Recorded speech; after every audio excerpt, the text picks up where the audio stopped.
Maintenant, je vais donner un message qui sera suivi d'un petit témoignage. La Bible déclare, je pense que je lisais ça un peu par hasard, je crois que ce matin, hein, laissez-moi juste retrouver ça dans mes pensées et méditations. La Bible déclare ceci. Dans 1 Corinthiens, je vais lire trois versets. 1 Corinthiens 10, 26, Psaume 24, 1 et Deutéronome 10, 14. La Bible déclare ceci dans 1 Corinthiens 10, 26. Car la terre est au Seigneur et tout ce qu'elle renferme. Psaume 24, 24, 1. Psaume de David, la Bible déclare, à l'Éternel la terre et ce qu'elle renferme, le monde et ceux qui l'habitent. Deutéronome 10, 14, la Bible déclare ceci, voici à l'Éternel ton Dieu appartiennent les cieux et les cieux des cieux, la terre et tout ce qu'elle renferme. J'ai fait exprès de prendre trois versets qui veulent, je pense, à mon sens, dire la même chose. Cette chose est de savoir que la terre et tout ce qu'elle renferme, et la Bible dit même les habitants de la terre, la Bible dit même les cieux des cieux, toutes ces choses, ça veut dire que tout ce que tu peux voir, toutes ces choses appartiennent à Dieu. Voici pourquoi aujourd'hui, il n'y a pas quelque chose que tu cherches sur cette terre que tu ne peux pas obtenir à travers Dieu, parce que ça lui appartient. Et toi et moi, nous sommes les héritiers et les co-héritiers avec Christ. Nous sommes co-héritiers avec Christ. Co-héritiers de quoi? De toutes ces choses que nous voyons.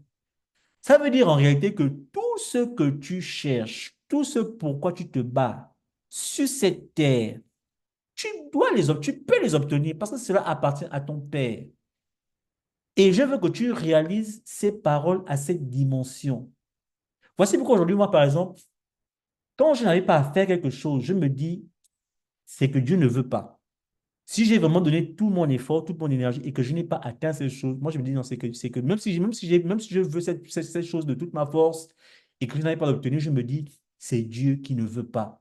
Parce que c'est impossible pour moi qui suis enfant de Dieu de ne pas l'obtenir. Parce que tout ce que la terre appartient à Dieu et Dieu peut me le donner. Maintenant, la sagesse, c'est de savoir que si tout ce que la, si, tout, si la terre et tout ce qu'elle renferme appartient à Dieu et que je n'arrive pas à faire certaines choses, c'est que ce n'est pas le plan de Dieu. Amen. Voici Amen. pourquoi nous devons faire les choses avec révélation. Nous devons mener le combat avec révélation. Quand tu te lances dans un projet, demande d'abord à Dieu, Seigneur, par rapport à telle ou telle chose que je veux faire, est-ce que c'est ton plan parfait? Je vous dis que, mes bien-aimés, si on avait l'habitude de faire cela, on éviterait tellement de combats, tellement de déceptions, tellement d'échecs. Parce qu'on aurait demandé d'abord à Dieu, on aurait d'abord consulté Dieu. Mais malheureusement, nous les chrétiens, même nous, à notre comme ça, nous arrive de faire des choses envahi par l'émotion, les sentiments, les choses de ce monde, on se lance et après on se rend compte que ce n'était pas la chose que Dieu voulait pour nous. Et souvent, Dieu permet même pour nous faire comprendre aussi que, écoute, je suis le maître de la terre et de l'univers. Je suis le maître, c'est moi qui t'ai créé, c'est moi qui mieux connais ce qui peut te rendre heureux. Voici pourquoi ce n'est pas une perte de temps de consulter d'abord Dieu avant de se lancer dans quoi que ce soit. Amen. Et je veux qu'aujourd'hui tu puisses réaliser que ce que tu veux réaliser sur cette terre, ce que tu veux faire sur cette terre, tout ce que tu essaies d'obtenir de la terre, toutes ces choses-là appartiennent à Dieu. La Bible dit même les habitants, les gens qui habitent sur cette terre-là, ils appartiennent à Dieu. Maintenant, il y a aussi une autre dimension de compréhension de cela. Vous savez, je bénis beaucoup le Seigneur parce qu'il a fait de moi un père de famille. Parce qu'il y a des choses aujourd'hui que je comprends mieux, que je n'arrivais pas à réaliser avant. Quand j'ai eu mon fils, il y a même des messages de la Bible que j'ai commencé à mieux assimiler.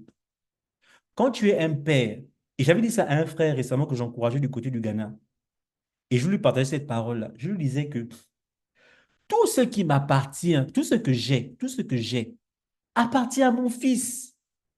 Il n'a pas besoin de se battre pour ça, parce que tout ce que je fais aujourd'hui lui appartient. C'est lui qui va rester avec tout ça. Les maisons, les voitures, le succès. Moi-même, mon fils, j'ai même prévu déjà un compte quelque part que quand il aura 20 ans, voici son compte.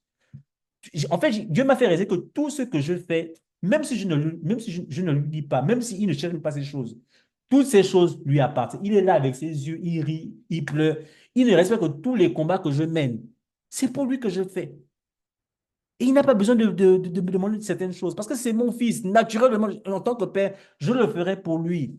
C'est la même chose avec Dieu.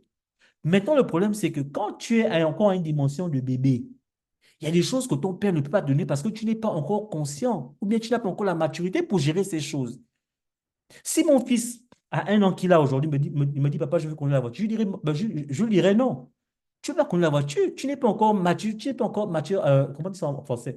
Tu n'es pas encore assez mature pour conduire une voiture. Même si ma voiture t'appartient, mais je ne te donne pas la voiture parce que tu n'es pas encore atteint, tu n'es pas encore arrivé à ce degré de maturité. Voici pourquoi nous, les chrétiens, nous devons grandir dans le Seigneur. Parce qu'il y a des choses que Dieu peut se nous donner que lorsque nous mûrissons avec lui, lorsque nous grandissons avec lui. Mais si nous sommes encore à l'état de bébé, il y a des choses que nous allons regarder avec les yeux, nous allons penser que Dieu ne nous aime pas, Dieu ne veut pas donner. Non, c'est parce que tu ne veux pas grandir.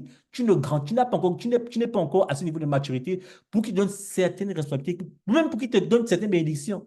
Il y a des bénédictions qu'il peut donner parce que tu es encore un enfant. Donc, c'est à ton avantage de grandir dans la relation que tu as avec Dieu. Cette relation de père-fille, de père-fils, c'est à ton avantage pour toi de grandir. Parce que c'est en grandissant que maintenant, il peut te donner certaines choses. Et je veux te parler à toi qui m'écoutes. C'est pas que Dieu t'a oublié. C'est pas que Dieu ne te connaît pas. Il y a des choses seulement qu'il refuse de te donner parce que tu n'as pas encore grandi, tu n'as pas encore cette maturité. Bien que tout, la Bible dit que la terre et tout ce qu'elle renferme, même les habitants lui appartiennent. Mais toi, pourquoi tu échoues toujours? Parce que tu n'as pas encore grandi.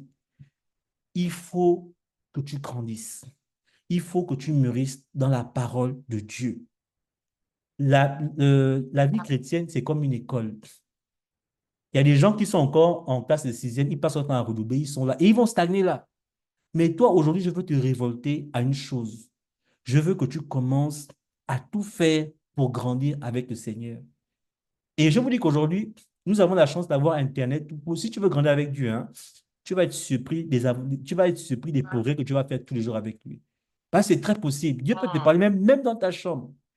Ne prends même plus l'excuse que Seigneur, je travaille trop, je n'ai pas le temps d'aller à l'église. Tu n'as pas besoin d'être dans une église. Tu n'as même pas besoin d'être avec nous. Si tu dis au Seigneur, Seigneur, je veux grandir avec toi, il va te parler, il va commencer à te faire grandir. C'est possible. Il faut juste que tu sois discipliné. Il faut juste que la Bible dit que rechercher le royaume des cieux. Il faut que tu recherches ça de toute ta force, de tout ton être. Ça dépend, ta vie en dépend. Ton épanouissement sur cette terre et après en dépend. C'est dans ton intérêt à toi de faire ces efforts, de venir à Jésus, de le chercher dans la parole, dans la prière. C'est toi qui en bénéficies premièrement. Moi, je veux que toi, nous soyons les enfants nous soyons les enfants de Dieu qui jouissons de tout sur cette terre. Et c'est possible parce que la Bible dit que la terre, tout ce qui est sur cette terre lui appartiennent. Même les habitants, même les gens, tout. Donc, il n'y a rien que toi et moi, nous puissions demander à Dieu et nous puissions échouer. C'est impossible.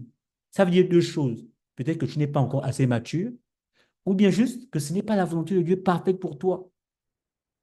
Et comme je te le dis, fais confiance à Dieu parce que c'est Dieu qui t'a créé. Il sait là où se trouve ton bonheur. J'ai dit la dernière fois, la semaine passée, que tu ne surprends pas Dieu. Écoute, il n'y a aucun désir, aucun besoin que tu as aujourd'hui qui peuvent surprendre Dieu. Dieu te connaît. Il sait ce dont tu as besoin. Il sait ce qui est mieux pour toi. C'est comme souvent, moi aussi, avec mon enfant, je sais ce qui est mieux pour lui. Souvent, il va vouloir une voiture. Je dis que ça, la voiture, elle est même sale. Moi, je vais te donner une bonne voiture, quelque chose de propre, clean. Parfois, si Dieu fait ça, toi, tu veux quelque chose, mais Dieu aurait dit que ça, c'est quoi? Toi, tu m'as fait, tu vas prendre une chose comme ça. Il dit que non, ça, c'est pas ce que je veux te donner. Moi, je vais te donner ça. Toi, tu dois avoir le meilleur. Il faut avoir confiance en Dieu comme ça aussi.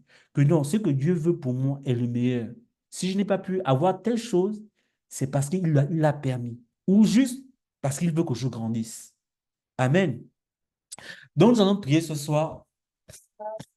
Nous allons lever nos voix et nous allons dire à Dieu que Seigneur, je veux continuer de grandir avec toi. Je veux continuer de mûrir avec toi. Amen.